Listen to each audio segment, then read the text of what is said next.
All right, we'll invite the chime to sing. Remember, friends, that in our practice of meditation, and certainly in the practices that I like to lead, I really want to honor that the journey of recovery is heavy at times and it's really tiring. And we live in a culture that does not encourage the rest that we need. So, if today in your practice, as you're settling in, as you turn a gentle gaze inward, and you begin to listen to the body, and the body says, I could really use a lie down. Please do. You may have an inner critic that says, no, no, no, no, no, we've got to be all Buddha-y and sit tall and Zen-like. And then you can just say, wow, darling, I think we need to rest and be Buddha-y that way.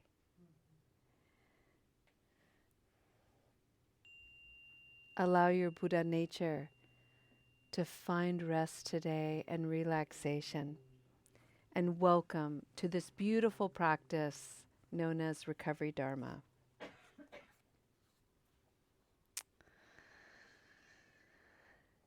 I am going to share with you a sentiment of metta, loving kindness. This one reads, may you recognize the light you seek is you.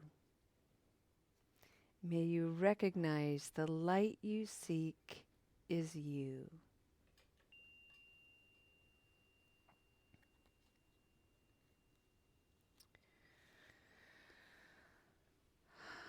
That is not an easy sentiment for everyone to digest. And one of the reasons is because we have spent many, many, many years believing that the light we seek is somewhere outside of us, somewhere perfect out there, that if only I had the perfect body, the perfect energy, the perfect amount of money, the perfect nutrition, the perfect relationship to habit energy, I would finally get to the light. And there all would be perfect for the perfect perfect. Failing to recognize that we are surrounded by good enough, excellence, failure that enables us to have access to good enough, excellence, and perfection as is.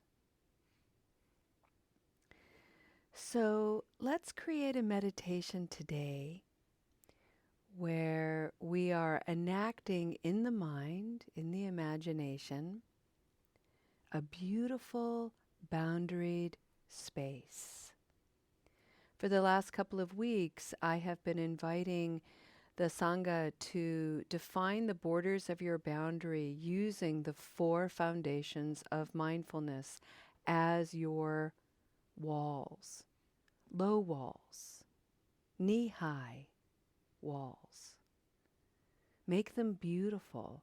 Make them in your mind's eye out of a material that resonates with you. I really like various kinds of stone. Maybe you like brick or fencing, or maybe you like a hedge or rose bushes. Whatever you want your borders to be, however that resonates with you, remember this is your space that you're bordering with the mindfulness practices of awareness of your body as one wall, your emotions as another, your thoughts and judgments and wishes and worries as another, and all your stories and narratives. Some of your beliefs, positive and otherwise, in the 4th wall.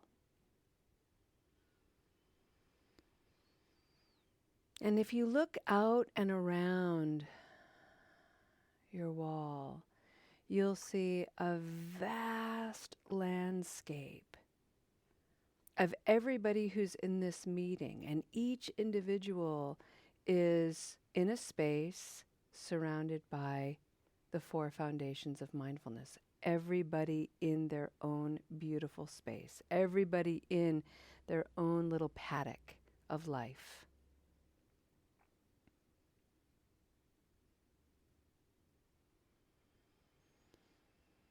It's easy to get distracted by what everybody else is doing, isn't it? And sometimes, if you have a mind and a life like mine, you'll find yourself up on your own wall, patrolling, looking around. What are they doing over there? Why are they doing that? That's so weird. What's up with them? Maybe I should walk over there and help them. And before we know it, we're up in somebody's business without them asking, without them with them wondering, how did you get in here? And maybe you're like, I don't know, I just wandered in here. Isn't this fascinating? Now I got to figure out how to get back to my own space. Such a maze of humanity that we could get lost in. So let's not. Let's come back to our own individual space.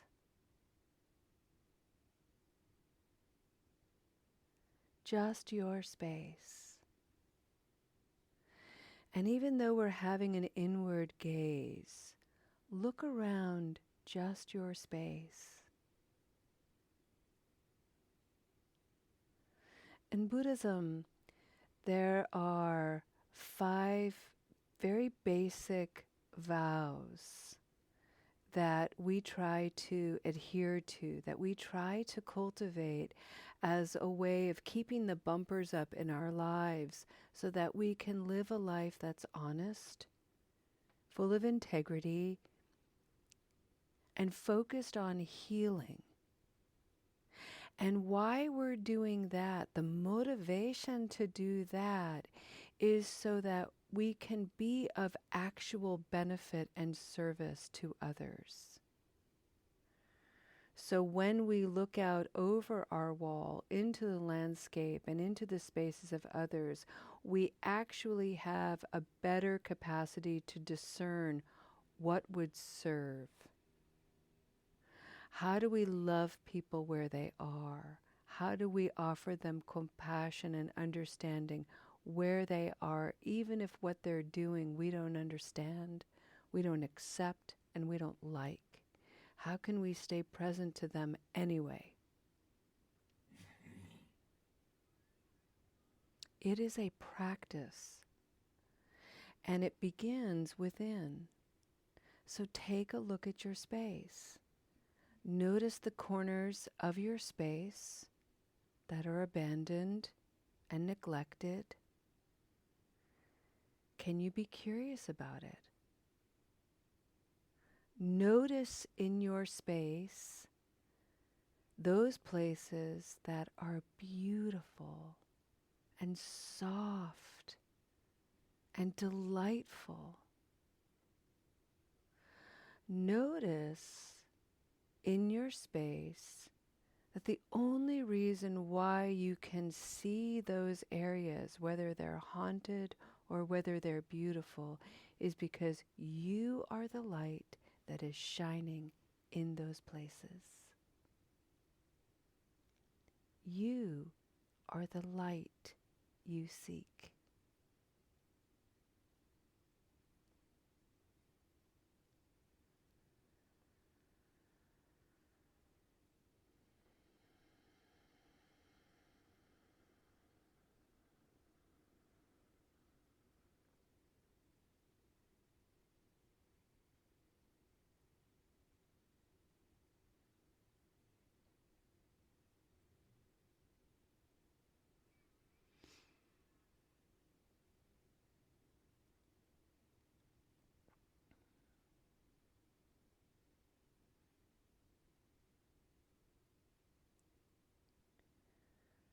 When I was a younger woman and I was very new to Buddhist practices,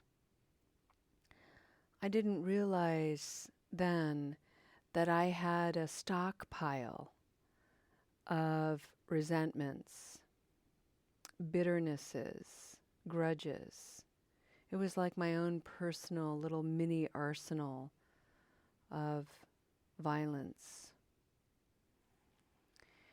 And for whatever reason, I thought that by tossing my resentments into the space of somebody else, the person I was holding a grudge against, threw it in there, usually with a biting, scornful tone, I had convinced myself that in some way that was going to be effective communication.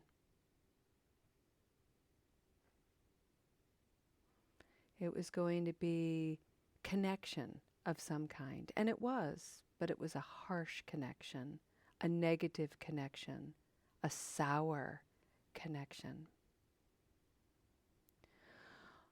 Only when I learned to take that stockpile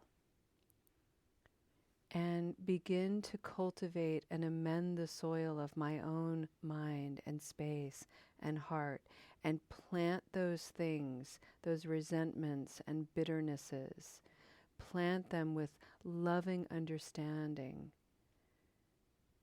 Did I grow in my own wisdom and knowledge of my own hurt, my own unskillfulness, my own sense of scarcity? And that is what I began to communicate with people adjacent to my space, family members, friends, lovers.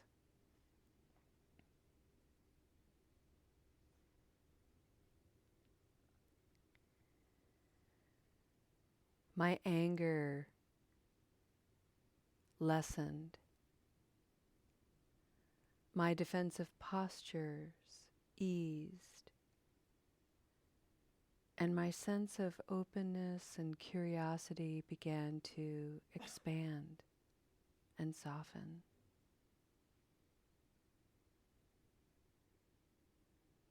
But it takes time, and it requires that we stay in our own space and look at what's coming up.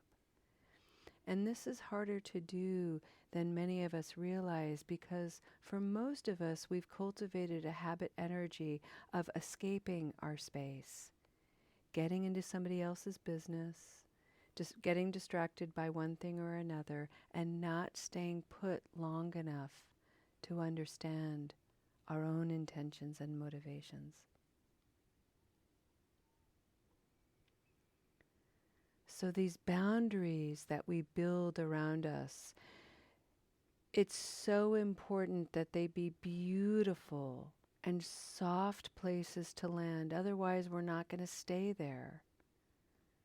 So when you're taking time to look at what's happening in your body, be friendly. When you're taking time to wonder about your mood, rather than disparage yourself for being irritated, be curious. Wow, would you look at that? I'm so pissed off at somebody I don't even know because they drove down the street like a barnyard. Wow, look at that. Look at my thoughts and how disparaging they are. How have I convinced myself that's helpful? And instead, can I cultivate thoughts that, wow, this person is having a tough day. I'm going to send them a thought of ease. Look at our stories. So-and-so is so this and that, and I'm just sure of it.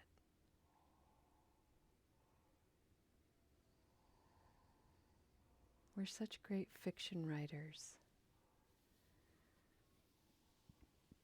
And instead, in the space, the beautiful space of our own minds and hearts, we can say, I have no idea what's going on with this individual. And just like me, They want to be happy and at ease. They want to have a sense of peace and joy. They do not want to suffer and be confused and uncomfortable. How about I breathe that in for the both of us?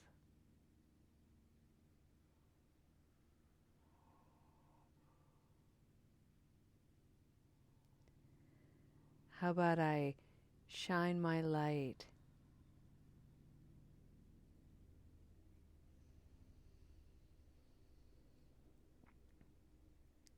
so the darkness in the world